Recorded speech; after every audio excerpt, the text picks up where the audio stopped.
নমস্কার, নতুন বাংলা থেকে বলছি সন্ময় বন্দ্যোপাধ্যায়। বছর শেষের দিনে এলাম সেই মানুষগুলোকে নিয়ে কথা বলতে, যে মানুষগুলো রাত জাগছেন ওয়াই চ্যানেলে কলকাতার রাজপথে। কি অপরাধ করেছেন তারা? যোগ্যতার ভিত্তিতে চাকরি পেয়েছেন, তাদের মার্কশিটে কোনো জালিয়াতি ছিল না, তাদের ট্যাবুলেশন শিটে কোনো জালিয়াতি ছিল না, তারা যোগ্যতার সঙ্গে পরীক্ষায় উত্তীর্ণ হয়ে ইন্টারভিউ দিয়ে শেষ পর্যন্ত স্কুল শিক্ষকতার চাকরি পেয়েছেন। সেই মানুষগুলোকে রাত জাগতে হচ্ছে। আমি দেখছিলাম 2 বছর 3 বছর 4 বছরে বাচ্চা বাচ্চা ছেলে মেয়েগুলোকে কোলে নিয়ে অনেক মা শিক্ষকতা চাকরি যারা করছেন গত কয়েক বছর ধরে, সেই মা এবং অনেক বাবা, তারা রাত জাগছেন কলকাতার রাজপথে। কিসের জন্য? তাদের চাকরিটা চলে যেতে পারে। আপনারা জানেন কি প্রসঙ্গে কথাটা বলছি? 25,753 জনের চাকরি চলে গেছে কলকাতা হাইকোর্টে একটি নির্দিষ্ট রায়ের ভিত্তিতে। কেন চাকরি গেছে? তার কারণ তার মধ্যে জল আর দুধকে মিশিয়ে দেওয়া হয়েছিল, অযোগ্যদের যোগ্যদের সঙ্গে মিশিয়ে দেওয়া হয়েছিল। অযোগ্যদের তালিকা স্কুল সার্ভিস কমিশনকে বারবার বলার পরও তারা আদালতে জমা করেনি, সরকার জমা করেনি। ফলত আলটিমেটলি যেহেতু সমস্ত প্যানেলটার মধ্যে জালিয়াতির গন্ধ পেয়ে গেছেন, অনেকেই জালিয়াতি করে চাকরি পেয়েছেন, কিন্তু যারা জালিয়াতি করে চাকরি পেয়েছেন তাদের সেগ্রিগেট করার প্রক্রিয়াটা যেটা সরকার করতে পারত, যেটা স্কুল সার্ভিস কমিশন করতে পারত, সেটা তারা করেননি, আদালতের সঙ্গে কোঅপারেশন করেননি। ফলত আদালত বারবার নির্দেশ দেওয়া সত্ত্বেও শেষ পর্যন্ত কলকাতা হাইকোর্ট এন্টায়ার প্যানেল বাতিল করে দিয়েছেন, এবং যার জন্য 25,753 জন ছেলেমেয়ের চাকরি গেছে, যারা যোগ্যতার সঙ্গে চাকরি পেয়েছিলেন, চাকরি করছেন, তাদের সঙ্গে যারা অযোগ্য তাদেরও মিলিয়ে মিশিয়ে দিয়ে শেষ পর্যন্ত এই ঘেঁটে গোবিন্দটা করে দিয়েছেন রাজ্যের শিক্ষা দপ্তর। কে রেসপন্সিবল এর জন্য? আমি আজকে এই প্রশ্ন নিয়ে আপনাদের সামনে আলোচনায় এলাম। শিক্ষা দপ্তর, Bikash Bhavan, Bratya Basu, Mamata Bandyopadhyay, Nabanna, Kalighat, school service commission, কে? সবাই জড়িত। The entire team is responsible. কিন্তু অবশ্যই তার মাথা জড়িত, কারণ তিনি অযোগ্যদের চাকরিটা বাঁচাতে চেয়েছিলেন। তিনি সেই মানুষ যিনি ক্যাবিনেটে সুপার নিউমেরিক পোস্ট তৈরি করেছিলেন অযোগ্যদের চাকরি বাঁচানোর জন্য। আলটিমেটলি কি হলো? যোগ্য ছেলে মেয়েগুলো রাত জাগছেন কলকাতার রাজপথে বিনা অপরাধে তাদের পরিবার পরিজনকে ছেড়ে কলকাতার রাস্তায় তাদের বসে থাকতে হচ্ছে। এবং 7 তারিখ সুপ্রিম কোর্টে তার শুনানি আছে। 7 তারিখ পর্যন্ত তারা রাত জাগবেন, দিন জাগবেন, কলকাতার রাস্তায় বসে থাকবেন। কিসের অপরাধে বলুন তো? কি করেছেন তারা? পরিশ্রম করে, পড়াশোনা করে, চাকরির পরীক্ষা দিয়ে চাকরিতে উত্তীর্ণ হয়ে শেষ পর্যন্ত একটা সরকারের বাঁদরামিতে এবং অসভ্যতা এবং অপরাধে আজকে কলকাতার রাস্তায় তারা পড়ে রয়েছেন। আমি বিভিন্ন আইনজ্ঞদের সঙ্গে এই নিয়ে কথা বলেছিলাম যে কিভাবে চাকরিটা বাঁচবে। যারা অপরাধ করেছে তাদের চাকরিটা যাক না, যারা জালিয়াতি করে, যারা তৃণমূল নেতাদের টাকা দিয়ে তৃণমূলের নেতাদের কোটায় চাকরিটা পেয়েছেন, তাদের চাকরি যাক। যারা যোগ্যতার সঙ্গে চাকরি পেয়েছেন তাদের জন্য তো একটা তো কোনো পন্থা অবলম্বন করা দরকার। কে পন্থার অবলম্বন করবে? সরকারকে করতে হবে, স্কুল সার্ভিস কমিশনকে করতে হবে। তখন স্কুল সার্ভিস কমিশনকেই শেষ পর্যন্ত খুঁজে বার করতে হবে কতটা জল কতটা দুধ। এবং শুধু তাই নয়, সিবিআই এর দেওয়া যে একটা সেগ্রিগেশনের পার্ট করা হয়েছে সেটা নিয়ে প্রশ্ন করেছেন যারা অযোগ্য, যাদের এক শ্রেণীর অযোগ্য, তারা আইনজীবীদের মাধ্যমে তাদের রিপ্রেজেন্টেশন দিয়েছে। আলটিমেটলি কি হয়েছে? আদালত পাজলড, কনফিউজড। আদালত বলছেন আইদার সেগ্রিগেট করে দাও, কমপ্লিটলি সেগ্রিগেট করে দাও। সেগ্রিগেট করে দিয়ে যারা এরা অন্যায়ভাবে জালিয়াতি করে চাকরি পেয়েছে তাদের সরিয়ে দাও, যারা যোগ্য তাদের রেখে দাও, কোনো অসুবিধা নেই। কিন্তু যদি সেগ্রিগেট না করতে পারো তাহলে কিন্তু চাকরিটা যাবে। আইনজীবী সব্যসাচী চট্টোপাধ্যায়ের এই সংক্রান্ত ইন্টারপ্রিটেশনটা আমি শুনছিলাম। আমি তাকে সরাসরি টেলিফোন করেছিলাম বছর শেষের আগের দিন। জিজ্ঞেস করেছিলাম, সব্যসাচীদা, এই ছেলেমেয়েগুলোর কী অপরাধ করেছে? যারা রাত জাগছেন তারা তো যোগ্যতার ভিত্তিতে চাকরি পেয়েছেন, তারা ডিমান্ড করছে।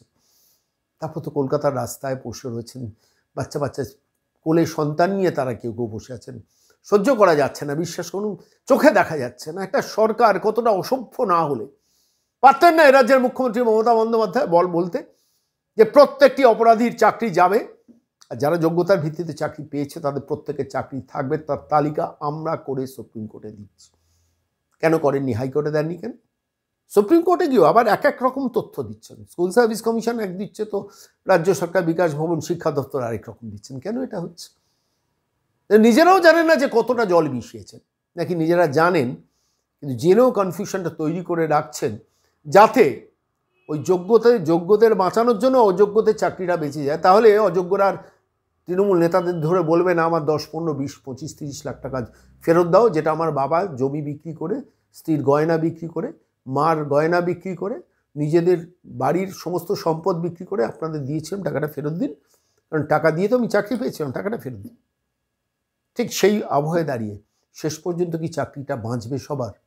ঈশ্বরের কাছে প্রার্থনা করছি যারা যোগ্যতার ভিত্তিতে চাকরি পেয়েছেন তাদের চাকরিটা বাঁচুক, কিন্তু যারা জালিয়াতি করে চাকরি পেয়েছেন তাদের চাকরিটা যাক, শুধু না তারা জেলের মধ্যে ঢুকুক। এবং যারা তাদের চাকরি বাঁচানোর চেষ্টা করেছে, ওই স্কুল সার্ভিস কমিশন, ওই বিকাশ ভবন, ওই ব্রাত্য বসু, এন্টার টিম যেন গড়াদের ভেতরে যায়। বছর শেষ ঈশ্বরের কাছে সেটাই প্রার্থনা। আর আমি সরাসরি সব্যসাচীকে ধরেছিলাম। আইনজীবী শুভশ্রী চট্টোপাধ্যায় কি বললেন আমাদের প্রশ্নের উত্তরে এই সংক্রান্ত তাঁর ব্যাখ্যা শুন। নমস্কার সব্যসাচীদা, সন্ময় বলছি। নমস্কার। বলছি 7 তারিখে আবার 25,753 জনের চলে যাওয়া চাকরির ব্যাপারে মামলা উঠতে চলেছে সুপ্রিম কোর্টের কজ লিস্টে, সে নামটা উঠেছে, প্রথমেই হয়তো সেটা উঠবে। প্রশ্নটা হচ্ছে, আশঙ্কা করছেন যারা যোগ্যতার ভিত্তিতে চাকরি পেয়েছেন তাদের চাকরিটাও চলে যেতে পারে বিকজ অফ সেগ্রিগেশন। এই সেগ্রিগেশন করার কথা ছিল রাজ্য সরকারের স্কুল সার্ভিস কমিশনে, ইচ্ছাকৃতভাবে তারা করেননি। এই পরিস্থিতিটা আপনি কিভাবে দেখছেন একটু দেখুন, যদি বলেন। স্কুল সার্ভিস কমিশনের দুর্নীতিটা হচ্ছে একটি প্রাতিষ্ঠানিক দুর্নীতি, যেটা আমরা বারবার বলছি। প্রাতিষ্ঠানিক দুর্নীতি এই কারণ এখানে গোটা মন্ত্রিসভাকে নামানো হয়েছিল দুর্নীতিকে ভ্যালিড করবার জন্য, এবং চিফ মিনিস্টারের কনসার্ন ছাড়া এই দুর্নীতি ভ্যালিড করার জন্য যে মন্ত্রিসভার সিদ্ধান্ত, ক্যাবিনেট ডিসিশন কখনো নেওয়া যেতে পারে না। আমরা আমাদের সংবিধান অনুযায়ী জানি যে ক্যাবিনেট কালেকটিভ রেসপন্সিবিলিটির নীতির উপরে চলে, যৌথ সিদ্ধান্তের মধ্য দিয়ে ক্যাবিনেট চলে। প্রত্যেক মন্ত্রী এবং চিফ মিনিস্টার স্বয়ং এটার জন্য তারা দায়ী থাকেন।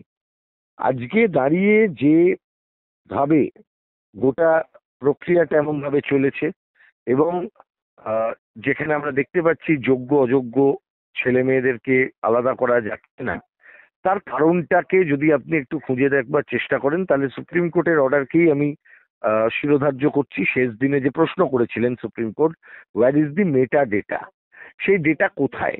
তাছাড়া হতো না। এর রাখার দায়িত্ব কার ছিল? কাস্টোডিয়ান কারা এই পরীক্ষায় কন্ডাক্ট করার জন্য কাদের দায়িত্ব ছিল? তারা করেছেন কি করেননি? সিম্পল প্রশ্ন, সিম্পল উত্তর। তাহলে এই সেগ্রিগেশনের দায়িত্ব রাজ্য সরকারের। আজকে ছেলেমেয়েরা ওখানে বসে থাকলে তাহলে তাদের চিৎকার করলে তো হবে না, এটা তো আইনের প্রিন্সিপালের উপরে বিচার হচ্ছে। তাহলে রাজ্য সরকারকে এতদিন ধরে বলা হলো কারা যোগ্য কারা অযোগ্য, এসএসসি কে বলা হলো যে তালিকা দাও, তারা যদি না দিতে পারে তাহলে কে কি বলতে? তাহলে ডেটা ধ্বংস হয়েছে, এটা পরিষ্কার।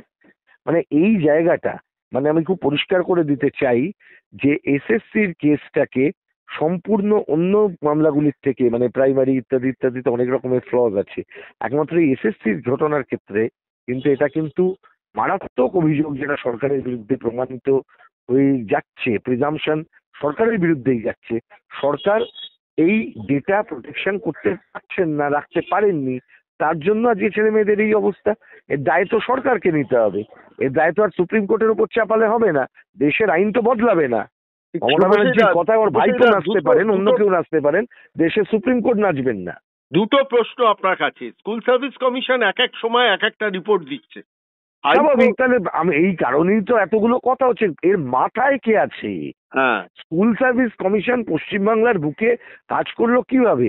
পশ্চিমবাংলার বুকে একটা গাছের পাতা যার কথা ছাড়া নড়ে না, সেই ব্যক্তির কোনো নির্দিষ্ট ডিরেকশন ছাড়া স্কুল সার্ভিস কমিশন কাজ করতে পেরেছে?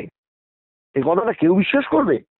হাইকোর্টে ডেটা দিল না, সুপ্রিম কোর্টে গিয়ে বলল যে আমরা একটা দিতে পারি, এবং সেখানে স্কুল সার্ভিস কমিশন একটা দিচ্ছে, রাজ্য সরকার আরেকটা দিচ্ছে। মেটা ডেটা তো দিতে পারছে না। মেটা ডেটা, যে কারণে মেটা ডেটাটা খুব গুরুত্বপূর্ণ। আপনার কি মনে হয় যে মেটা ডেটা না পড়লে সবার চাকরি চলে যেতে পারে? 100 বার যেতে পারে।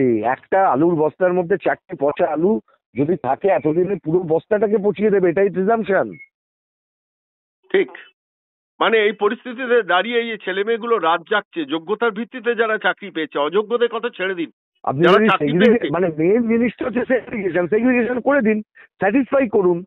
তারা 3 বছর 4 বছর 5 বছরের বাচ্চাদের নিয়ে তারা খুব পরিষ্কার আমি একটা কথা বলি, দুটো প্রশ্ন। প্রশ্নটা এখন দুর্নীতি হয়েছে কি হয়নি তার উপরে নয়, দুর্নীতি হয়েছে এটা প্রমাণিত। Hmm hmm there is corruption, hmm illegal appointment, এটা নিয়ে কোনো চিন্তা নেই। প্রশ্ন হচ্ছে সেগ্রিগেট করা হচ্ছে কিনা।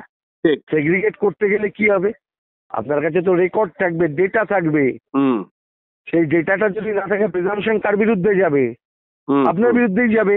হুম আপনি রাখেননি, তার মানে দুর্নীতি হয়েছে, ডেটাটা পুরো ধ্বংস করা হয়েছে দুর্নীতিটাকে চাপার জন্য, এবং সেটা without the consent, without the direction of the higher authority, highest authority of the state, whom and none other than the chief minister, সেটা পসিবল? পশ্চিমবঙ্গে কোনো লোকে, তৃণমূলের লোকেরা সোজা হয়ে চলতে পারে না, হামাগুড়ি দিয়ে হাঁটে। হুম হুম হুম মমতা ব্যানার্জির ছাড়া, নির্দেশ ছাড়া সেটা কখনো সম্ভব? সম্ভব নয় তো। তাহলে এটা আরো বড় স্ক্যাম, যেখানে আমাদের বাণিজ্য বাড়ির পুরো সব গোষ্ঠীটা জড়িত রয়েছে, একটা বড় অংশের লোকজন। অনেক ধন্যবাদ সব্যসাচী দা, অনেক ধন্যবাদ।